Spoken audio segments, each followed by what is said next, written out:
किंकर प्रभु शरणं प्रपद्ये। जो 6 गुण का वध कंस ने किया और भगवान उसके बाद प्रकट हुए, उसके द्वारा भी प्रभु ने एक संदेश दिया है कि मैं तुम्हारे किसी गुण से प्रसन्न होकर नहीं आया हूं, मैं तो अपनी कृपा से ही आता हूं। ये कोई तुम्हारे पुरुषार्थ से प्रसन्न हो करके रीझ करके मैं प्रकट नहीं होता। तो साधक के जीवन में हम चाहते हैं कि भगवान का प्राकट्य हर साल बाहर हम जन्माष्टमी भी मनाएं, रामनवमी भी मनाएं, आनंद उल्लास करें, उत्सव भी भागवत में मनाएं, पर वो सार्थकता तो तब है जब वह प्रभु का प्राकट्य हमारे अंतर हृदय में हो जाए, तब हमारे जीवन में वह पूर्णता की प्राप्ति। तो इसीलिए गोस्वामी तुलसीदास जी कि नहीं गुरु वशिष्ठ इक्ष्वाकु वंश के जो पुरोधा है, धर्म गुरु है, उन्होंने भी यही कहा। क्या? उनका योग कुयोगु ज्ञान अज्ञानु जहन राम प्रेम परिधानु।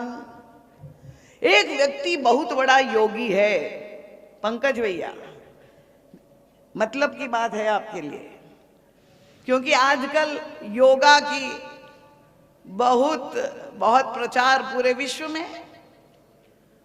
पर गोस्वामी तुलसीदास जी ने मानस में जो मत प्रकट किया है, योग कुयोगु, बड़े से बड़ा योगी है वो कुयोगी मैं कहूंगा। ज्ञान अज्ञानु जहन राम प्रेम परिधानु। गुरु वशिष्ठ यहां तक कह देते, सो सुख धर्म करम जरी जाऊं जहन राम पद पंकज भाऊ।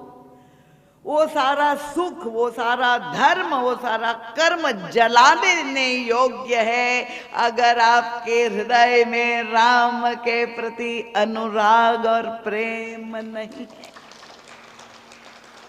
तो हमारे गुरुदेव जब ये पढ़ते हैं तो ऐसे तो स्वीकार नहीं करते। हम कैसे कहते योग कुयोगु? तो परम पूज्य महाराज श्री की व्याख्या देखिए कितनी विलक्षण है। क्या तात्पर्य है वशिष्ठ जी का, वो तो महाराज श्री समझ पाए।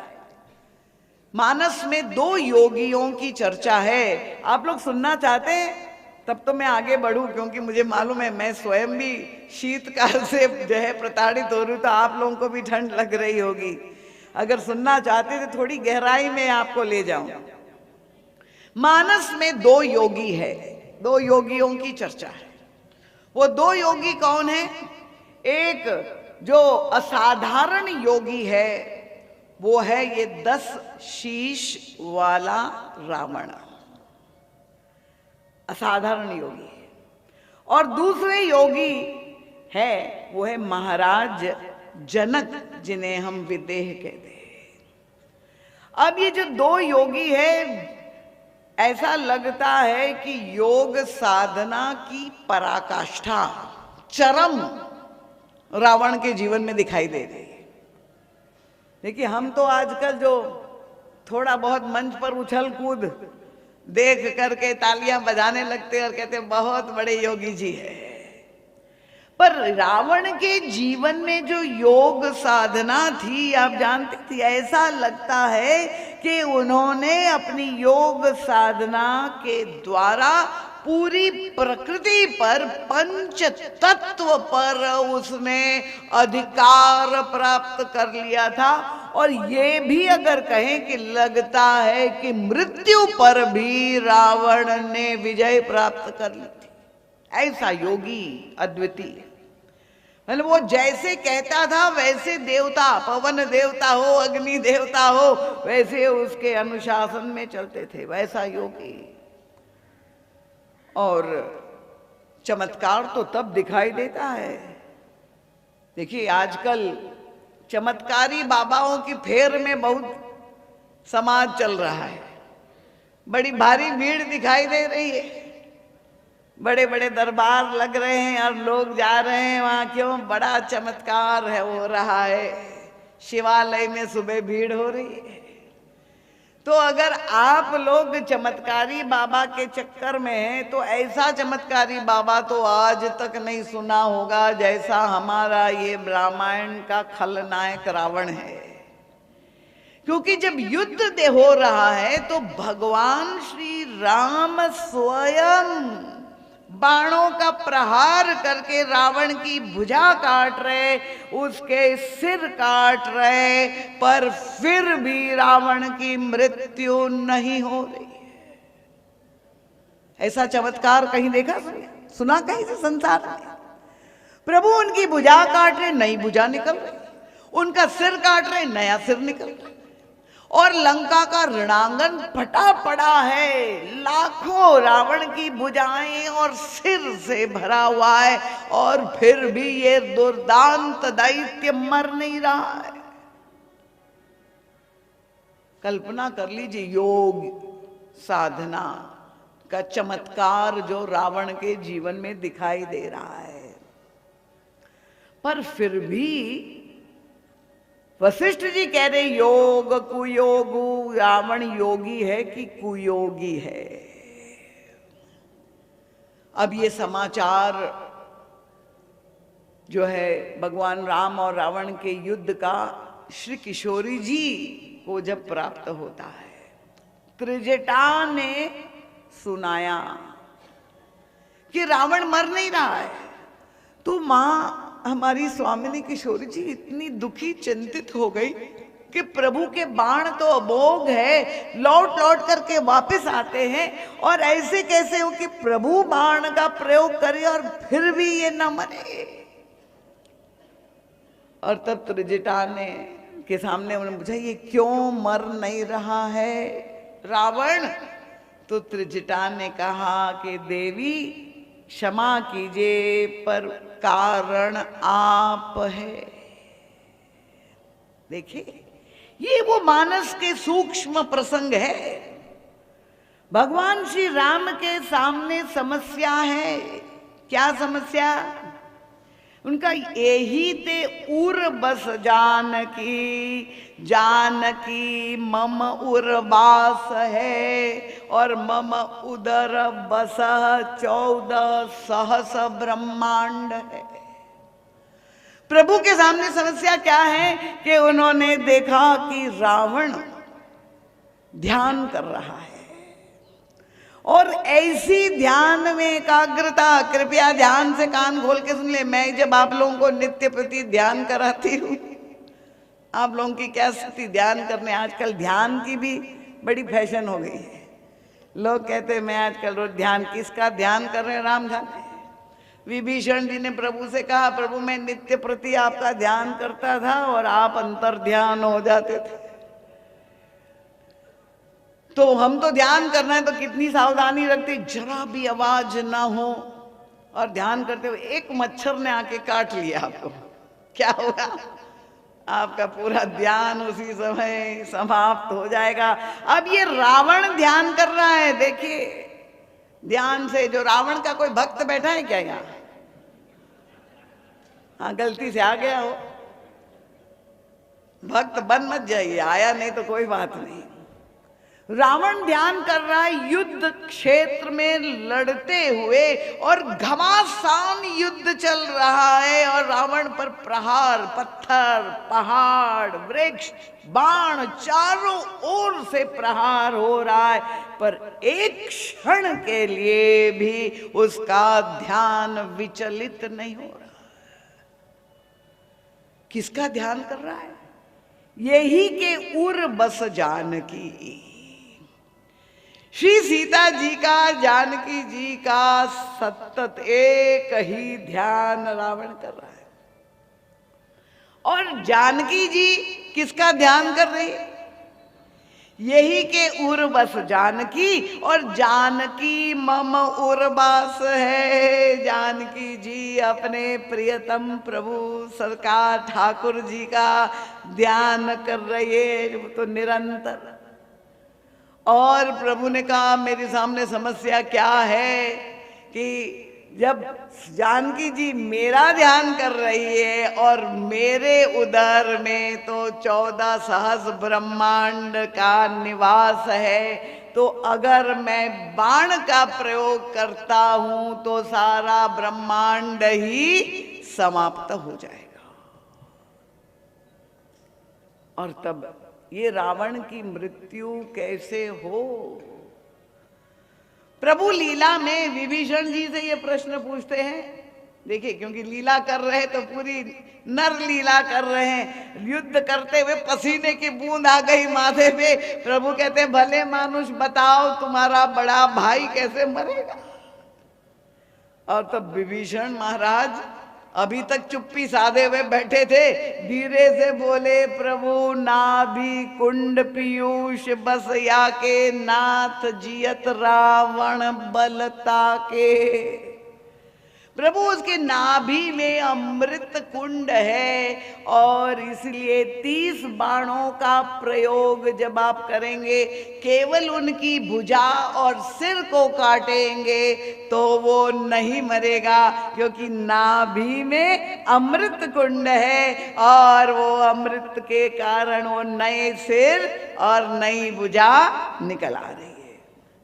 तो आपको 31वां बाण का प्रयोग करना पड़ेगा। वो बहुत ही सुंदर हमारे गुरुदेव ने जो है वो सारी व्याख्या इन बाणों का भी क्या तात्पर्य साधक के जीवन में, ये मोह के साथ जो युद्ध, कैसे हमारे जीवन से मोह रूपी रावण मिटे, वो उसकी ओर ये जितना भी लंका कांड में जितने भी राक्षसों का वर्णन है, वो सारी पात्र वृत्तियों के रूप में हमारे जीवन में, अंतर जीवन में आज भी विद्यमान है। ये रावण का पूरा परिवार, मोह दश मौल तदभ्रात अहंकार पाकारी जित काम विश्राम हरि, ये मेघनाद मूर्तिमान काम है और कुंभकर्ण अहंकार है, रावण मोह है। ये महाराज जी ने पूरी व्याख्या की है। आप जरूर जो है मानस मुक्तावली नाम के 4 ग्रंथ है, उसमें आप ये सारी व्याख्याएं आपको मिलेंगी।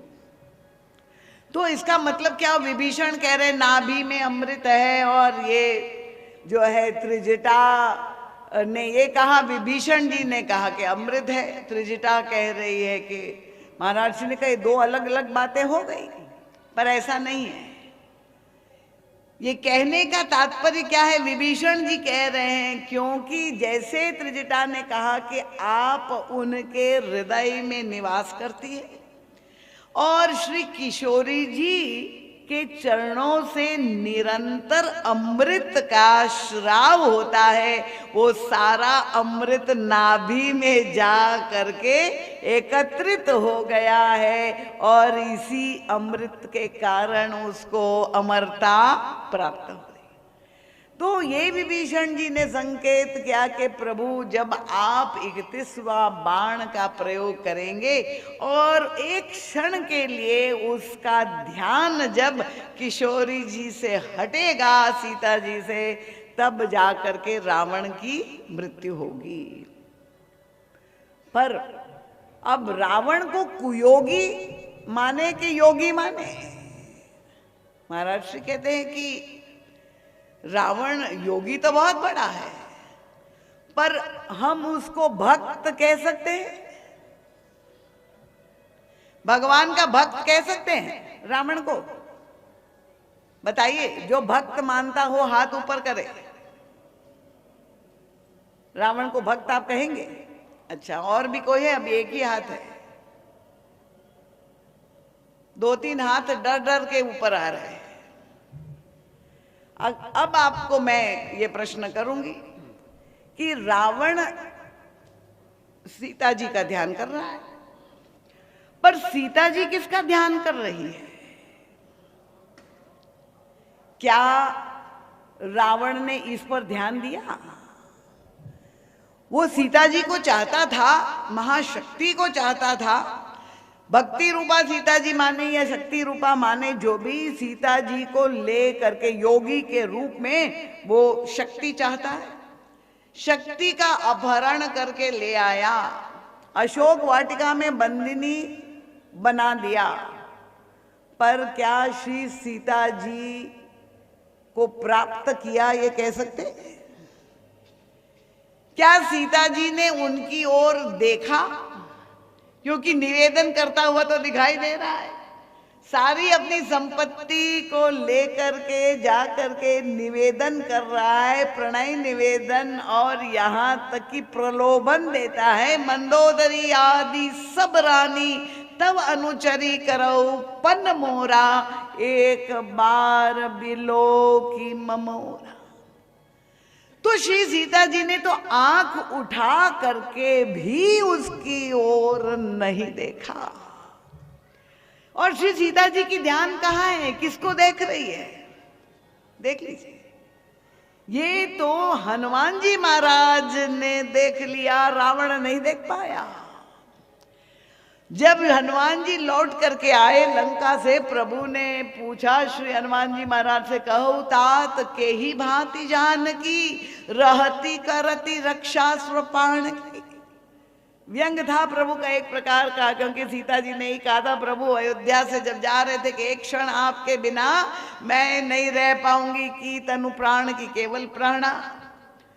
तो अब 18 महीने से वो रह रही है, तो ये बताओ कैसे अपने प्राणों की रक्षा कर रही है। बड़ा तीखा व्यंग भगवान श्री राम ने हनुमान जी से प्रश्न किया, पर हनुमान जी जैसे उत्तर देने वाले जहाँ हो, प्रभु भी निरुत्तर हो गए। उनका, प्रभु ये आप कह रहे रक्षा कैसे कर रही है, मैं पूछना चाह रहा हूं कि प्राण जाए निकले तो कैसे निकले?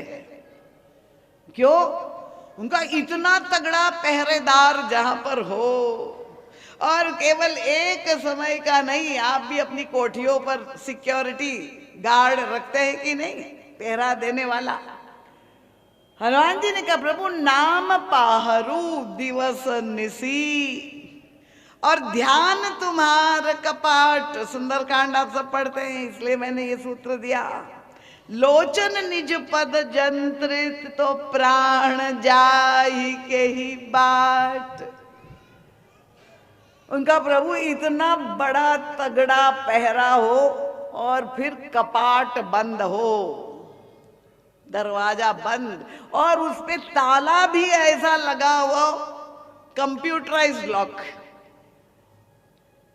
तो श्री किशोरी जी कैसे, क्या कर रही है, किसका ध्यान कर रही है? उस विपरीत परिस्थिति में, लंका में, जहां राक्षसियों के द्वारा प्रताड़ित हो रही है, ये भक्ति देवी ने हमें करके दिखाया है। क्योंकि एक ध्यान रावण का है, तो दूसरा ध्यान श्री किशोरी जी भी हमारे सामने ये कला दिखा रही है, कैसे ध्यान किया जाए। उनका ध्यान तुम्हार कपाट। गोस्वामी तुलसीदास जी ने एक शब्द के द्वारा कितना बड़ा संकेत किया, कपाट बंद। इसका मतलब क्या है कि जब आपके पलकों के कपाट बंद हो जाए, तो ये बाहर की दुनिया अंदर प्रवेश न कर सके। ऐसा ध्यान जब हमारा हो जाए, अंतर्मुखता आ जाए, कोई प्रवेश न कर सके। और पहरेदार कौन है उनका? प्रभु आपका नाम, भगवान राम का नाम सतत जप रही है, जिस नाम के आधार पर हनुमान जी महाराज समुद्र पार कर रहे, सारी शक्ति प्राप्त हो रही है। प्रभु मुद्रिका मेली मुख माही, जल्दी लांग गए अचरज नाही। तो जहां मन इतना एकाग्र है, कहा ताला लगा हुआ, कैसे? उनका श्री किशोरी जी ने अपने चरण, और जैसे ताला लगाना है तो दो दरवाजे के, जहां दो जो एक में फंसा करके आप ताला लगाते, लोचन निज पद जंत्रित, तो प्राण जाए। अपने चरण और प्रभु के चरण दोनों को ऐसे बांध दिया, फंसा दिया ताला, और तब तो उनका ध्यान तो प्रभु पर है। अगर रावण ने ये देख लिया होता कि मैं जिसका ध्यान कर रहा हूं वो किसका ध्यान कर रही है, तब तो वो भक्त बन जाता, इसमें कोई संदेह नहीं। पर वो कैसा योगी है? देखिए, योग साधना का उद्देश्य क्या है? योग साधना का मतलब मिलना, योग का मतलब मिलना। और योगी की जो साधना है वो क्या है कि हमारे अंदर जो शक्तियां हैं, जो कुंडलिनी सुषुप्त है, 7 चक्र है, वो मूलाधार से लेके वो कुंडलिनी जागृत होके ब्रह्मांड में सहस्त्रार से जो शक्तियां हमारे अंदर सुषुप्त है, उन शक्तियों का जागरण हो और वह शक्ति का शक्तिमान के साथ मिलन हो जाए, ये है योग साधना। पर रावण वो चाहता है शक्ति तो मुझे मिल गई, शक्ति मुझे चाहिए, और इसलिए चोरी करता है। पर वो कहता है कि मैं शक्ति को प्राप्त तो करना चाहता हूं, पर शक्तिमान को मिटा कर प्राप्त करना चाहता हूं। और इसलिए ऐसे योगी को मानस की भाषा में कुयोगी कहा गया। जो भक्ति देवी भगवान का ध्यान कर रही है, वो भगवान राम को मिटा करके और सारी शक्तियां प्राप्त करना चाहता है। तो उस घोर प्रतिकूलता में, लंका के वातावरण में सीता जी ने भी ध्यान किया। और आप सबसे भी मैं निवेदन कर रही हूं कि ये जो आपका मन है, आजकल बहुत अन्वेषण रिसर्च हो रहा है, आप इंटरनेट पे जाकर के जो है गूगल बाबा से आप जो है सर्च कर लीजिए माइंड पावर, आप देखिए कितने आर्टिकल्स निकल आएंगे। ये अद्भुत शक्तियां आपके मन में है जिसे आप भी अवगत नहीं हैं, और we need to explore our potential, क्योंकि ये सुषुप्त है। हम अनभिज्ञ है कि कितनी क्षमता हमारे अंदर है।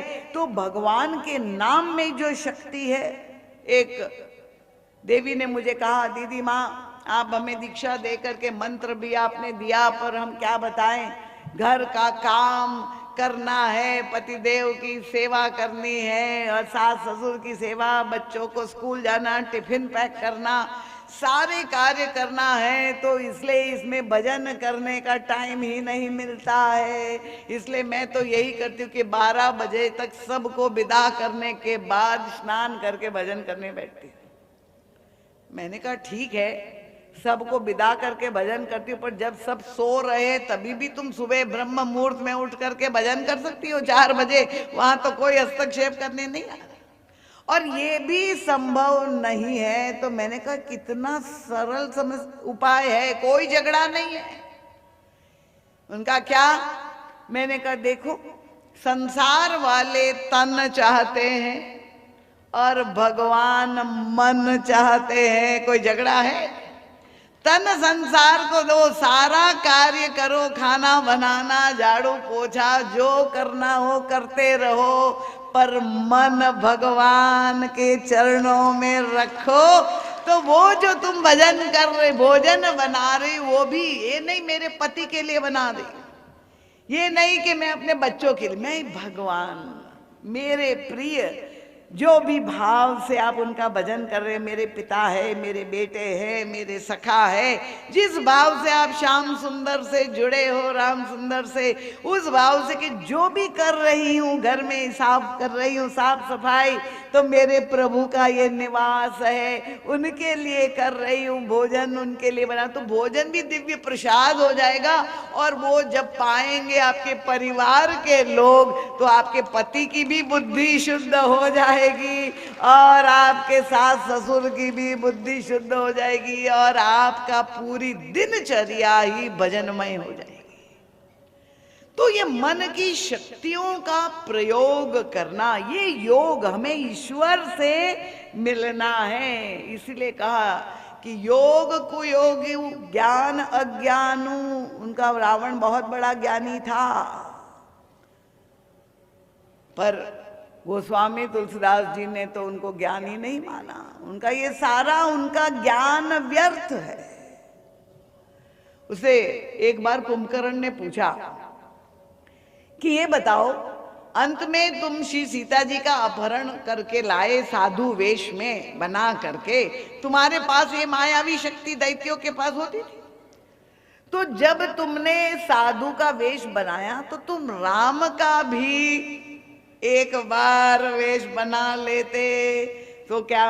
और जैसे इंद्र ने अहिल्या को ठगना था तो गौतम का वेश बनाया, तो तुम राम का वेश बना करके जाकर उनका अपहरण कर सकते थे। रावण ने कहा एकांत में कि जी मैंने भी विचार करके प्रयास अवश्य किया था, पर जहां मैंने श्री राम का ध्यान किया और उनका रूप बनाने का प्रयास किया, वैसे ही मेरा अंतःकरण इतना निर्मल होने लगा और मुझे ऐसा वैराग्य उत्पन्न होने लगा कि जल्दी से मैंने वो ध्यान छोड़ दिया कि थोड़ी देर और ध्यान कर लूंगा तो ये सारा व्यर्थ चला जाए। तो ज्ञानी बहुत बड़ा है, पर वशिष्ठ जी कहते वो तो अज्ञानी है। अज्ञानी क्यों? ज्ञानी का मतलब वही है, देखिए ज्ञान का मतलब आधुनिक भाषा में ये मत समझ लीजिए, इंफॉर्मेशन और नॉलेज दोनों में अंतर है। जानकारी बहुत हो, क्योंकि ट्रांसलेशन जब करना है, आज के बच्चों को समझाना है, अगर हमें बहुत कुछ जानकारी है तो वो हम विद्वान हो सकते हैं, पर ज्ञानी नहीं। ज्ञानी शब्द का प्रयोग टेक्निकली जो किया जाता है, जहां व्यक्ति को अपने स्वरूप का बोध हो जाए, मैं कौन हूं, कोहम अहम ब्रह्मास्मि, इसको ज्ञान कहते हैं। बहुत पढ़ा लिखा व्यक्ति, बहुत डिग्रियां जिसके पास हो, वो इसके पास जानकारी बहुत हो जाए, पर जहां जानकारी का एप्लीकेशन नहीं है, विजडम नहीं है, विवेक जागृत नहीं हुआ है, उसको ज्ञानी नहीं कहते। और ज्ञान, भगवान राम ने ज्ञानी की जो व्याख्या की, लक्ष्मण जी ने पूछा था प्रभु ज्ञान किसको कहते हैं, तो उन्होंने कहा ज्ञान मान जहाँ एकहु नाही, देखहु ब्रह्म समान सब माही। जब आपको ये अनुभूति हो गई अहम ब्रह्मास्मि और मैं साक्षात ब्रह्म हूं, सच्चित आनंद हूं, तो ये उपनिषदों का वहाँ वाक्य तो है, पर अगर वो ज्ञान की साधना समाधि में ये अनुभव करने के बाद जब आंख खोल करके व्यवहार में आए और वो जितने लोगों को देखे वो कहे अरे ये तो सब अज्ञानी है, तब तो उसका मतलब के ज्ञान होने के बाद भी उनके अंदर अभिमान प्रकट हुआ है। क्योंकि अभिमान कब होता है? वो द्वैत मूलक अभिमान। जब द्वैत रहेगा तभी तो तुलना में आप कहेंगे। वो एक साधक था, महाराज श्री ने उनको साधना बताई थी, रोज सुबह 4 बजे उठ करके भजन करना। और एक महीने बाद वो आया, महाराज श्री ने पूछा भजन कैसे चल रहा है? उनका महाराज जी रोज सुबह उठता था हूं, पर मैं देखता हूं कि सब सो ही रहे। महाराज श्री ने कहा कल से तुम भी सोते रहना। अगर उठने के बाद तुम ये देख रहे हो कि सब सो रहे हैं तो तुम्हारे उठने की सार्थकता नहीं है। तो वास्तविक ज्ञानी कौन है? अहम ब्रह्मास्मि का ज्ञान के बाद भी सर्वम खलु विदम ब्रह्म, सब भी ब्रह्म है। मैं तो अयमात्मा ब्रह्म तो है, पर सब भी ब्रह्म है। ये जब एकात्मकता की अनुभूति हो जाए, पर मैं ब्रह्म हूं और सब मूर्ख है, तो रावण वो ज्ञानी तो था, पर ज्ञान के बाद संभावना अभिमान की है। और इसका पतन क्यों हुआ? उसका विनाश क्यों हुआ? ये दुर्दशा क्यों हुई?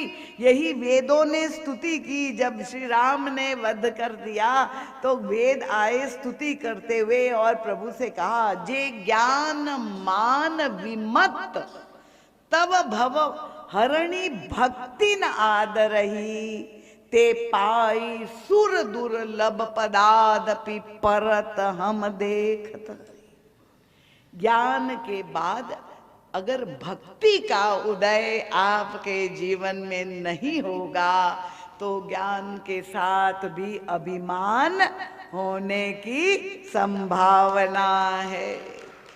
और ये जी ज्ञान मान विमत शब्द क्या है कि ज्ञानी होने का भी अभिमान कि मैं इतना बड़ा ज्ञानी हूं। और जब वो अभिमान मद हो जाए तो अभिमानी व्यक्ति, मंदोदरी अपने पति को कितना समझाने का प्रयास कर रही है, पर क्या रावण ने सुना? पत्नियां बेचारी प्रयास करती ही रहती है। पर रावण ने हंसी उड़ाई। उन्होंने कहा, महाराज आप जिससे युद्ध करते हैं आप जान रहे हैं वो कौन है? उनका पद पताल जो है, शीश अजधामा, पाताल जिनके चरण हैं और ब्रह्मलोक जिनका सिर है। तो रावण ने सुनकर एक क्षण के लिए तो, और फिर हाँ अर्थ लिया उसने, 10 बुद्धि। देखिए 10 बुद्धि अर्थ ले रहे, ओहो सुनऊ प्रिया तोरी चतुराई, मैं समझ गया कि तू मेरी ही प्रशंसा कर रही है, मैं ही राम हूं, यही अर्थ ले लिया। तो ये अभिमान की वृत्ति अगर उदित हो जाए, और अभिमान कितना बड़ा खतरनाक मद जब व्यक्ति के जीवन में आ जाता है, वो कोई भी साधक हो, पर क्या उनको उपदेश दिया जा सकता है? वो संस्मरण आपने सुना? एक व्यक्ति नशा करके धुत रास्ते में जा रहा था, सामने से जे राजा की सवारी निकली। राजा हाथी पर बैठे हुए थे, सारे सेना थी सामने। अब वो जा रहा था, अचानक बीच में रास्ते में जा करके उनका, ए हाथी वाले, हाथी बेचेगा? नशे में था। तो सैनिक दौड़े, रोका, चुपके से कहा जा करके देखाओ कहाँ रहता है। ठीक है, सेवकों ने आज्ञा का पालन किया। दूसरे दिन सुबह दरबार लगा तो राजा ने आदेश दिया कि वो जो गत कल आया था उसको पेश किया जाए, बुलाया जाए दरबार में। वो बुलाया गया। जब सामने आकर के खड़ा होगा तो राजा साहब ने कहा कि भाई गत कल तुम हाथी खरीदना चाह रहे थे, चलो आज सौदा हो जाए। अब वो बेचारा इतना ज्यादा दीनता का अनुभव कर रहा है। उसने कहा महाराज वो हाथी खरीदने वाला तो रात ही को चला गया। तो नशे में व्यक्ति, ज्ञान का भी नशा, वो मदोन्मत्त हो जाता है। बुद्धिमत्ता का नशा, मैं इतना बड़ा बुद्धिमान हूं। कितने प्रकार के मद अभिमान हो सकते हैं। पर मानस की और श्रीमद् भागवत की यही धारणा है कि केवल गुणों का होना यथेष्ट नहीं है। जब तक भगवान का प्राकट्य या भगवान के चरणों में अनुराग और भक्ति हमारे जीवन में नहीं होगी, तब तक हमारे जीवन में ये सारे गुण अभिमान के कारण बनेंगे और वो बार बार जो है कंस उनका वध कर देगा। तो इसीलिए भगवान के चरणों में अब मैं क्या कथा कितनी बढ़ाऊं, वो चरित्र तो अनंत है।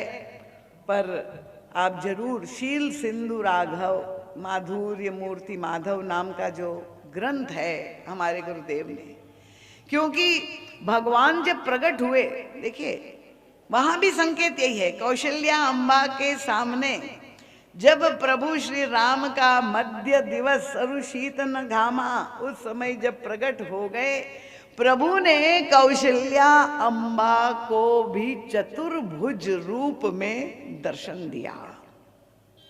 और जब दर्शन दिया तो कौशल्या अम्बा देखती रह गई। उनका ब्रह्मांड निकाया निर्मित माया रोम रोम प्रतिवेद कहे, मम उर्सो बासी यह उपहासी सुनत धीर मति थिर न रहे।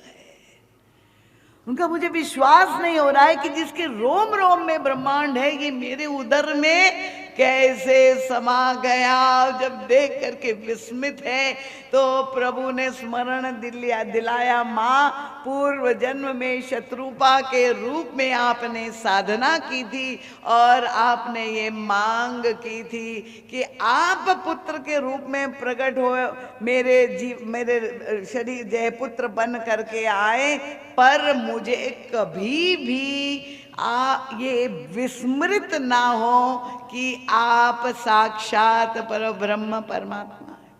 और इसलिए प्रभु ने उनको दर्शन दे दिया। अब दर्शन देने के बाद प्रभु ने कहा, माता अब बताओ मुझे आगे क्या करना है।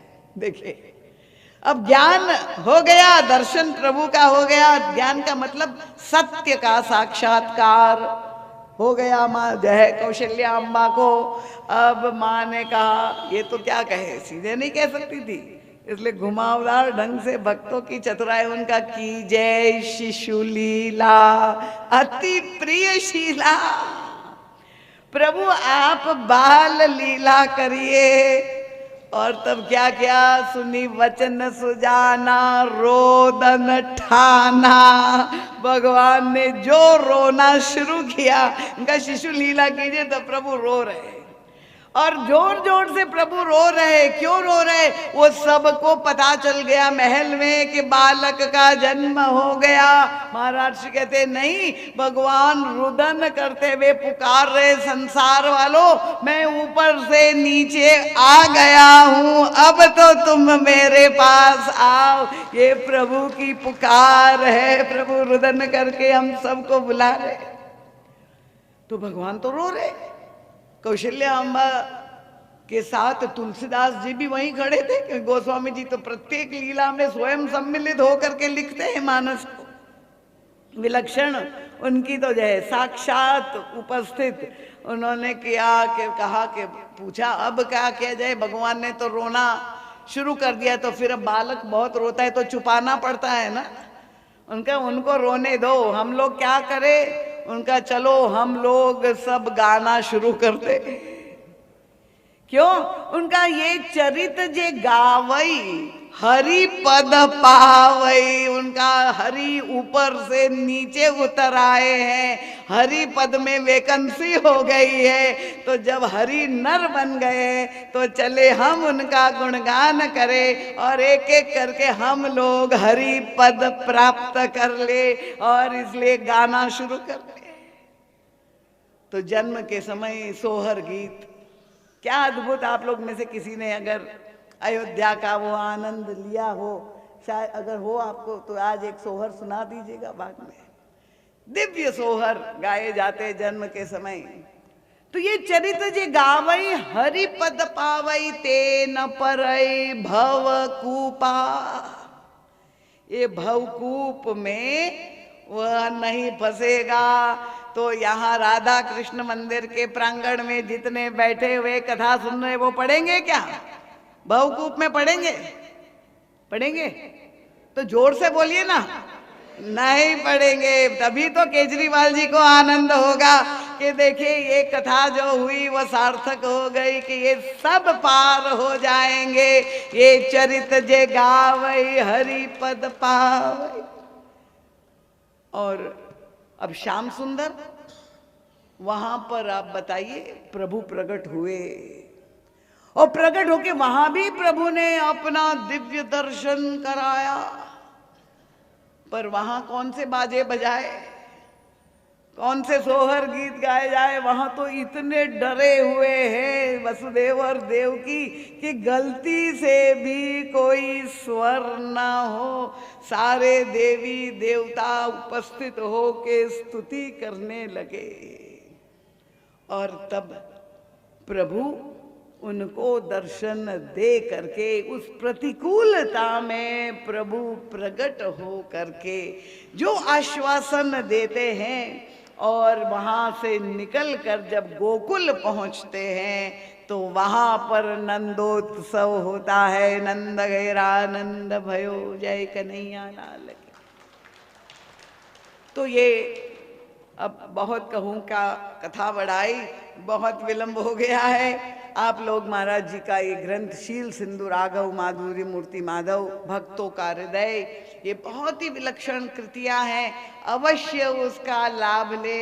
और आज 50% छूट आप सबको प्राप्त हो रही है। तो इन शब्दों के साथ आप सबके प्रति बहुत बहुत साधुवाद। विशेष रूप से ये राधा कृष्ण मंदिर के जो भी ट्रस्टी वृंद है, देवी देवता वृंद, सबको आप जो है, हमारे कमिश्नर साहब इनकम टैक्स बैठे रहे। मुझे आशा तो नहीं थी कि पूरी कथा सुनेंगे, पर ये तो आपकी जो साधक वृत्ति है, तो आप सबके प्रति और आयोजक परिवार के प्रति भी इन शब्दों के साथ अपनी वाणी को विराम देती हूँ। जासु नाम भव भेषज हरण घोर त्रय शूल, सो कृपालु मोहितो ही पर रहु सदा अनुकूल।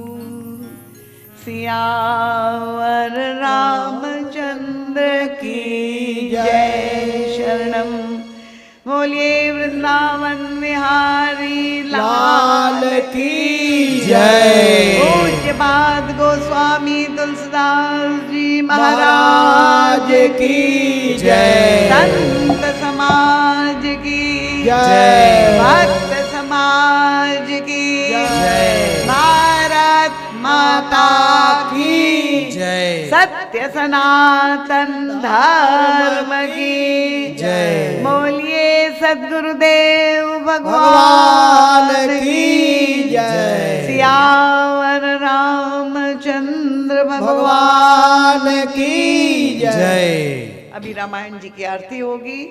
आरती लेकर प्रसाद लेकर आप यहाँ से प्रस्थान करेंगे। कल प्रातः काल जैसे नित्य प्रति अनुष्ठान होता है, वही हमारे निवास पर हम जो है श्रीमती मीरा गर्ग जी के प्रति भी हृदय से आभारी है, जिन्होंने अपना निवास स्थान हमें सुलभ कराया। और ठाकुर जी का दरबार जो अयोध्या से आया हुआ है, वह दरबार वहाँ पर विद्यमान है। तो उनके प्रति भी बहुत बहुत हृदय से मंगल कामना आशीष देती हूँ। तो कत श्री राम किंकर प्रभु शरणं प्रपद्ये।